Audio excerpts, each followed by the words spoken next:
आखिरकार वैसा ही हुआ जैसे आपको मैंने एक दिन पहले बोला था, क्योंकि अब आर्यन पूरी तरह से बर्बाद हो चुका है। जो भी उसके बाप ने आर्यन को उसका हिस्सा दिया था, अब आर्यन बिल्कुल ही बर्बाद हो चुका है। अब ना तो उसके पास पैसे हैं और ना ही कुछ करने के लिए अब उसके पास वक्त है, क्योंकि अब आर्यन इस कश्मकश में है कि जब उसके बाप को इस बारे पता चलेगा तो उसका क्या बनेगा।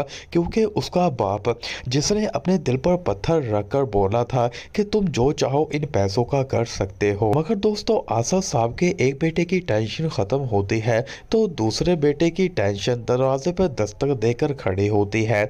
अभी शाहवीर की टेंशन से वो निकला नहीं था कि अब आर्यन की परेशानी में वो मुब्तला होने वाला है। मगर दोस्तों आसा साहब की भी हिम्मत है, जो इस तरह की नकारा औलाद को अब तक सिर्फ प्यार से समझा रहा है और सिर्फ मिन्नतें समाजते करते हुए अपने हर बेटे को समझा रहा है कि अपनी ज़िंदगी को सुधार लो और ये ना करो वो ना करो। मगर आसा साहब की बात सुनने को कोई तैयार ही नहीं है। इसलिए तो आर्यन को तो अब नुकसान हो चुका है, मगर अब बहुत जल्द शाहवीर को भी अकल आएगी, क्योंकि अब उसने महानूर की बातों में आकर अपनी बीवी और बच्चे दोनों को ही घर से निकाल दिया है। अब एक बात तो तय है कि ईमान दोबारा से शाहवीर की जिंदगी में कभी भी आने वाली नहीं है। जबकि शाहवीर, जो कि महानूर में पता नहीं क्या कुछ देकर उसके पीछे लगा हुआ और उसकी हर तरह की बात को मार रहा है, मगर महानूर तो सिर्फ और सिर्फ शाहवीर का फायदा उठा रही है ताकि मौका देकर वो भी उसे धोखा दे और इसी तरह दोनों भाई बर्बाद होकर बैठ जाएंगे। और दोस्तों ऐसी नाफरमान औलाद के साथ होना भी कुछ इसी तरह चाहिए।